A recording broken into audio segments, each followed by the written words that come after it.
अस्सलाम वालेकुम स्टूडेंट्स। उम्मीद करता हूँ आप सब ठीक ठाक है, खैरियत से होंगे। आज के इस वीडियो लेसन में हम ऑटम 2025 का क्वेश्चन नंबर 3 डिस्कस करेंगे, जो कि टकर्स 5 क्वेश्चन मॉडल पर बेस करता है, जो कि एथिकल डिसीजन मेकिंग के मॉडल्स हैं। इसमें 5 सवाल होते हैं और उन 5 सवालों का आपको यस या नो में जवाब देकर और उनके बारे में कुछ स्टेटमेंट मेंशन करनी होती है। अमूमन इस तरह से सवाल आता है। अब सवाल की अगर रिक्वायरमेंट देखते हैं तो रिक्वायरमेंट लिखा हुआ है, using the tucker 5 question model analyse the above situation and advise whether Medi Scan, company का नाम है, should proceed with the roll out as planned. 6 marks. 6 marks का सवाल है। 5 सवाल आपको जो टकर 5 क्वेश्चन मॉडल में होते हैं उसके यस नो में आंसर करने हैं और उसको एक सेंटेंस में जस्टिफाई करना है। That's it. देख लेते हैं कि क्या लिखा हुआ है। Mediscan labs, our diagnostics technology company, has developed an AI-based software tool that pre-scan X-rays and flags potentially cancerous cases।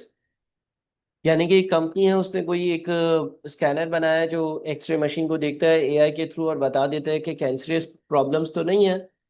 The tool has undergone rigorous validation and is certified in both the European union and Pakistan. ये एक certified और validated tool नजर आ रहा है। Demonstrating a proven accuracy rate of 92%। अच्छा accuracy rate है। Mediscan plans to deploy the tool in rural hospitals across Pakistan as soon as possible. Urban areas पर अभी नहीं जा रहे, हम रूरल एरियाज पर जा रहे हैं और वहाँ के जो हॉस्पिटल्स हैं वहाँ पर इसको हम डिप्लॉय करना चाह रहे हैं।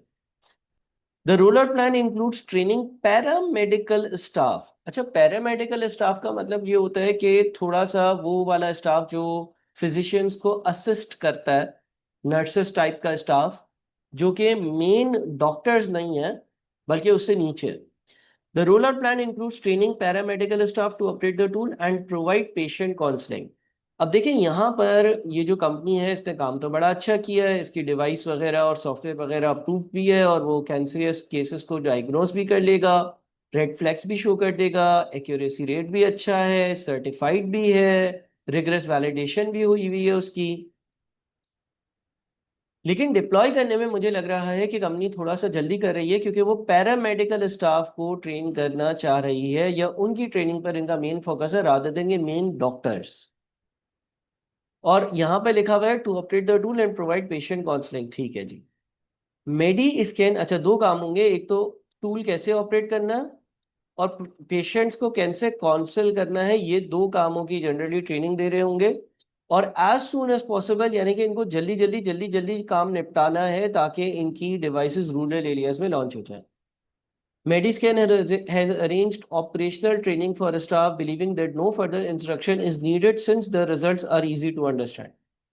अब उन्होंने ट्रेनिंग करवा दी और ट्रेनिंग के बाद उनका ये कहना है कि चीज़ें इजी टू अंडरस्टैंड है, तो कोई फर्दर इंस्ट्रक्शंस की ज़रूरत नहीं है। ऐसा होना नहीं चाहिए। अगर आपकी डिवाइस नई डिवाइस है, ऑल्दो आपने किसी की ट्रेनिंग करवा दी, उसका कोई मैनुअल होना चाहिए, कोई हेल्पलाइन होनी चाहिए, कोई फ्रीक्वेंट रेगुलर विजिट्स होने चाहिए नॉलेज को अपडेट करने के लिए, प्रॉब्लम सॉल्विंग के लिए, कुछ ना कुछ इस तरह का टूल ज़रूर होना चाहिए। The company is concerned that offering additional training such as patient communication, error handling, etc. will delay the rollout plan। Company का ये मानना है कि अगर हमने मजीद ट्रेनिंग करवाई, अगर हमने उनको पेशेंट से कैसे कम्युनिकेट करना है, एरर्स को कैसे हैंडल करना है, ये सारी चीज़ें बताई, तो होगा ये कि हमारा जो रोल आउट प्लान है, यानी कि हमें जो ये सॉफ्टवेयर लॉन्च करना है, इसमें टाइम लग सकता है। Using the Tucker 5 question model, analyze the above situation and advise whether Mediscan should proceed with the rollout as planned। अब आपने टक्कर के 5 जो क्वेश्चंस हैं उसको आंसर करते हुए अपना आंसर जो है वो लिखना है और बताना है कि क्या होगा। सबसे जो पहला सवाल क्या होता है, सबसे पहला सवाल जो आपका होता है वो है, इज इट प्रॉफिटेबल? क्या ये कंपनी के लिए प्रॉफिटेबल भी है या नहीं? तो उसका जवाब तो यस नजर आ रहा है, क्योंकि ये कोई बहुत ही अच्छी इनोवेशन है, नया कोई सॉफ्टवेयर है और कोई नई चीज़ है जिसकी वजह से हो सकता है कि कंपनी को जो है वो ज़्यादा फायदा हासिल होगा। The rollout is likely to generate significant revenue for Mediscan through public-private partnerships. It opens up access to new rural markets with high diagnostic need, contributing positively to the company's financial performance। आपने ये तो लिखना है कि ये profitable है, साथ में इसको सवाल से कनेक्ट करने के लिए वो वाली बात लिखनी है कि हम न्यू रूरल मार्केट्स में जा रहे हैं और रूरल एरिया को टारगेट कर कर और उधर कस्टमर्स ढूंढने की कोशिश कर रहे हैं या ढूंढे जा रहे हैं। Is it legal? क्या ये काम लीगल है? इलीगल काम तो नहीं है। Yes, the software tool has been rigorously validated and certified by relevant regulatory authorities in both the EU and Pakistan. तो लीगल तो बिल्कुल है ये। पहले दो सवालों का आंसर पॉजिटिव में आ गया। थर्ड क्या है? Is it fair? यानी कि जिस तरह से चीजें चल रही है वो क्या फेयर है? किसी के साथ गलत तो नहीं हो रहा?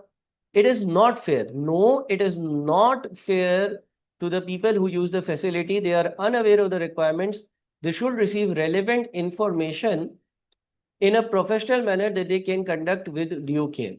अब फेयर क्यों नहीं है? उसने ये कहा था कि हम पैरामेडिकल स्टाफ को बेसिक ट्रेनिंग दे देंगे। यहाँ पे लिखा हुआ था उनको सिर्फ ये बता देंगे मशीन कैसे चलानी है और पेशेंट को कैसे काउंसल करना है। सेकेंड पैराग्राफ में मजीद ये भी लिखा हुआ था कि कोई एडिशनल ट्रेनिंग नहीं देंगे पेशेंट को। पेशेंट से कैसे कम्युनिकेशन होगी नहीं, हम उनको सिखाएंगे। एरर को कैसे हैंडल करना है वो नहीं सिखाएंगे। तो ये फेयर तो ना हुआ, आपने जो है वो सफिशिएंट ट्रेनिंग तो प्रोवाइड नहीं करी। Is the decision right? क्या फैसला सही है? No delegating diagnostic interpretation and counselling to paramedical staff. Again वही वाली बात, पैरामेडिकल स्टाफ तो वो वाला स्टाफ होता है जो नर्सेस वगैरह होता है और जो इनिशियल लेवल वाले लोगों को जो है वो बिल्कुल ही बेसिक वाले डॉक्टर्स और इन लोगों को जो है वो ट्रेन कर रहा होता है। No delegating diagnostic interpretation and counseling to paramedical staff with minimal training may compromise accuracy in complex cases or lead to miscommunication of critical health information। तो ऐसा नहीं होना चाहिए था। Is the decision sustainable? No. Dealing with the counseling patients is a critical part of a paramedic's job.